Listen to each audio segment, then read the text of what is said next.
Pada bagian ini kita akan melihat bagaimana model linier bisa diterapkan pada perekonomian kota. Nah, inilah model yang coba kita gunakan. Nah, model linier ini terdiri atas beberapa komponen, antara lain BBM, bahan bakar minyak, ya, terus perkebunan sawit, ya, dan juga koperasi sembako. Bisa kita lihat dari diagram ini. Di sini ada panah-panahnya yang menunjukkan porsi aliran dari hasil setiap komponen ini ke komponen yang lain. Nah, hasil produksi dari setiap sektor didistribusikan ke sektor yang lain seperti pada tabel ini, ya. Dan tiap elemen menunjukkan porsi produksi yang didistribusikan ke berbagai sektor. Jadi dari tabel ini kita ubah menjadi bentuk seperti ini. Misalkan di sini kita lihat dari penjualnya dulu aja, ya. Penjualnya adalah dari sektor sawit. Kalau kita lihat di sini 0, artinya tidak ada porsi sama sekali dari sawit yang dikembalikan lagi ke sawit. Selanjutnya penjualnya yaitu BBM. BBM kalau kita lihat di sini ada 40% atau 0,4. Jadi 0,4% dari BBM, maaf, 0,4 atau 40% BBM akan diserap oleh sawit, akan dibeli oleh sawit. Dan sekitar 0,1 atau 10% dari BBM yang diproduksi oleh sektor BBM akan diserap oleh dirinya sendiri, yaitu BBM sendiri. Sedangkan 0,5 atau 50% dari BBM ini, dari sektor BBM, akan diserap atau dibeli oleh koperasi sembako. Kalau kita dari sawit, ya, tadi 0. Selanjutnya kita lihat di sini, sawit 60% dari sawit, 60% atau 0,6 porsinya akan diambil oleh BBM, dan juga 40% akan diambil atau dibeli atau diserap oleh sektor koperasi sembako. Dari koperasi sembako, ya, dia akan menjual 0,6 atau 60% dari sembako untuk dibeli, untuk diserap oleh sektor sawit atau 60%, ya. 0,2 berarti 20% dari sembako ini akan diserap oleh BBM, dan 0,2 atau 20% diserap oleh sembako. Ini semua tercermin ke dalam diagram ini. Misalkan di sini kita lihat panahnya, ya.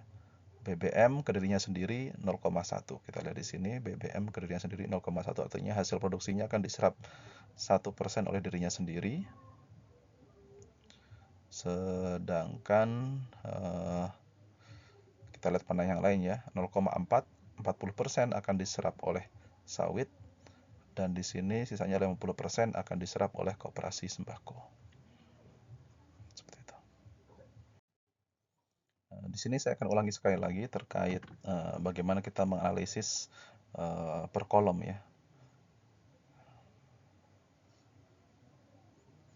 Maaf ya, tabelnya salah. Karena semua hasil serapan produksi harus tercatat, porsi dari setiap kolom harus berjumlah 1. Jadi di sini asumsinya semua hasil produksi dari setiap sektor itu harus jumlahnya 1. Jadi setiap kolom ini jumlah 1. Misalkan ini 0,6, 0,4 jadi 1. 0,4, 0,1, 0,5 juga dijumlah 1. Begitu juga untuk operasi sembako. Misalkan harga-harga dalam juta rupiah dari setiap produksi tahunan dari BBM, sawit, dan koperasi sembako dinotasikan oleh HB untuk harga BBM, HS harga sembako, dan HK untuk harga dari koperasi sembako. Nah, kita ingin menghitung harga equilibrium sehingga pendapatan setiap sektor sesuai dengan pengeluarannya. Jadi kita nggak ingin rugi gitu, nggak ingin rugi. Artinya semua eh, semua hasil produksi itu dihargai dengan sepantasnya, ya tidak ada yang rugi. Nah, kita coba modelkan lagi. Di sini kita tulis seperti ini ya. Jadi ini sawit, ya, BBM dan juga sembako. Dan ini adalah diagramnya yang sudah kita tuliskan tadi. Nah, untuk melihat distribusi produksi untuk setiap sektor, kita bisa melihat pada elemen pada satu kolom distribusi produksinya. Sedangkan untuk melihat distribusi kebutuhan, kita bisa melihat elemen pada satu baris, ya. Seperti itu. Jadi di sini sawit misalkan membutuhkan 0,4% dari hasil produksi BBM dan 60% dari produksi sembako. Sektor BBM membutuhkan 60% dari produksi sawit, 1% dari produksi BBM, dan koperasi sembako 2%, maaf 0,2 atau 20%. Nah ini seperti itu. Sedangkan untuk satu kolom ya, misalkan pada ini baris tadi ya, baris satu tabel menunjukkan bahwa saya membutuhkan 40% dari produksi BBM dan 60% dari produksi sektor koperasi. Nah, karena itu sawit harus menghabiskan 0,4 atau 40% PB dalam juta rupiah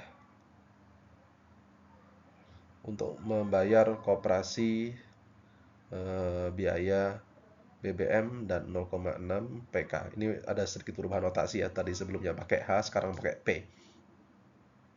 Jadi biar nggak bingung. Dalam juta rupiah untuk membayar produk koperasi sembako. Nah, begitu juga agar tidak rugi, sektor sawit PS ini setidaknya harus mendapatkan pemasukan sebesar pengeluaran. Sehingga seperti ini, jadi PS sawit ya, yaitu ditambah 0,4 dari PB, dari BBM, dan 0,6 dari koperasi sembako. Dan apabila kita tulis dalam bentuk penjumlahan seperti ini ya, apabila kita ubah dalam bentuk persamaan seperti ini, kita mendapatkan persamaan pertama.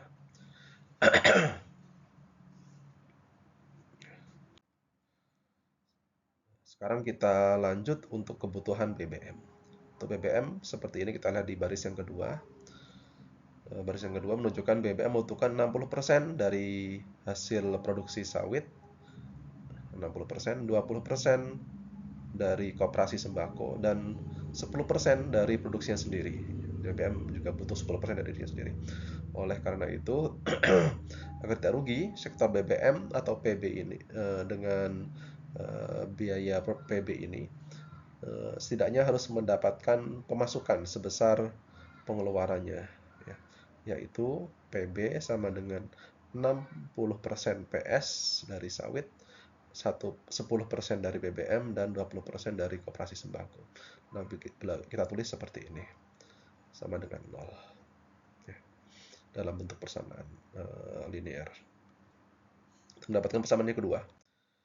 Persamaan yang terakhir yaitu dari koperasi sembako, dari sektor sembako.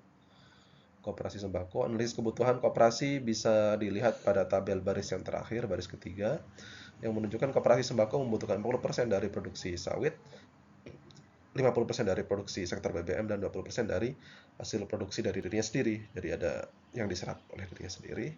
Nah, karena itu tidak rugi, sektor koperasi dengan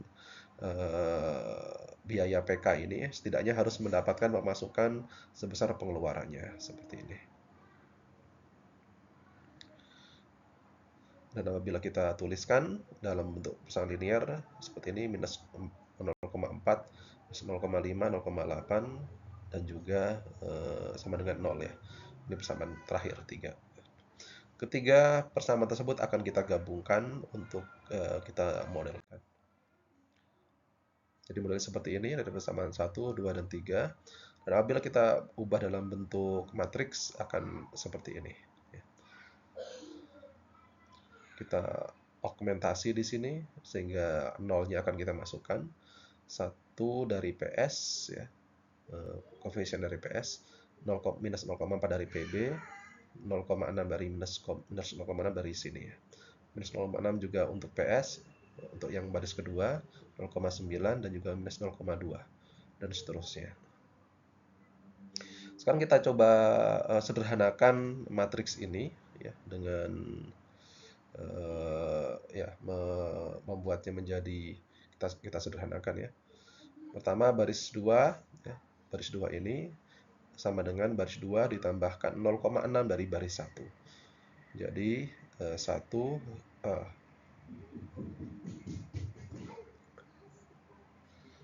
jadi ini minus 0,6 ditambah 0,6 R1 dari 1 berarti 0,6 ditambah ini jadi 0. Setelah itu 0,6 dikalikan ini jadi berapa? 0,6 kali ini 0,36, ya. 0,36.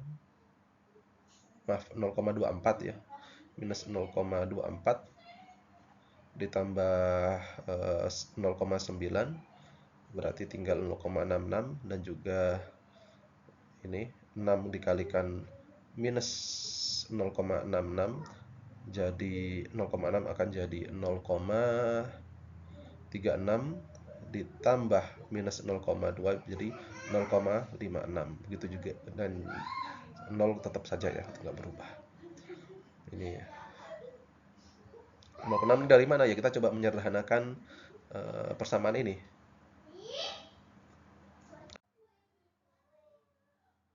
Ya, kita lanjutkan, ya. Dari persamaan sebelumnya kita coba lanjutkan. Nah, ini hasil sebelumnya. Kita lanjut ke sini. Baris 3 R3 ini akan diubah menjadi R3 ditambah 0,4 R1, ya, sehingga akan mendapatkan hasil seperti ini. Setelah itu baris 3 diubah menjadi R3 sama dengan R3 ditambah R2 sehingga akan habis R3-nya seperti ini.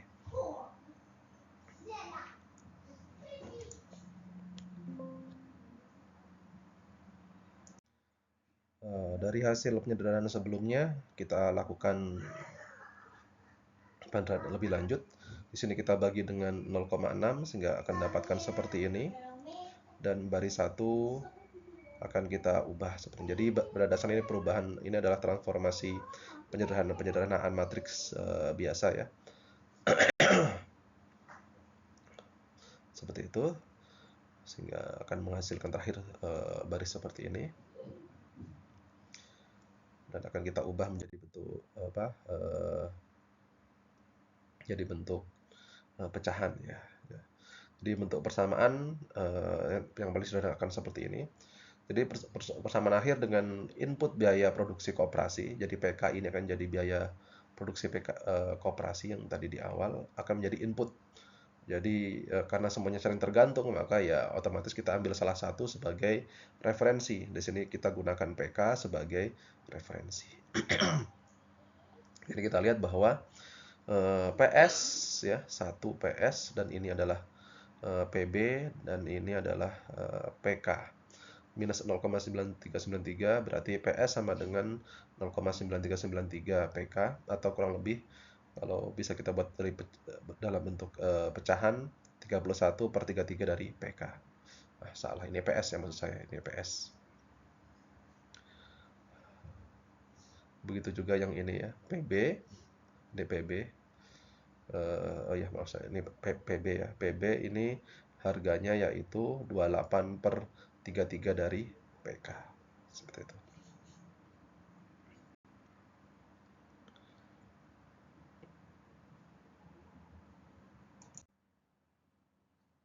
Nah, bentuk model akhir dengan input biaya produksi PK yaitu seperti yang saya buat tadi, PS sama dengan 31/33 dari PK, PB 28/33 dari PK.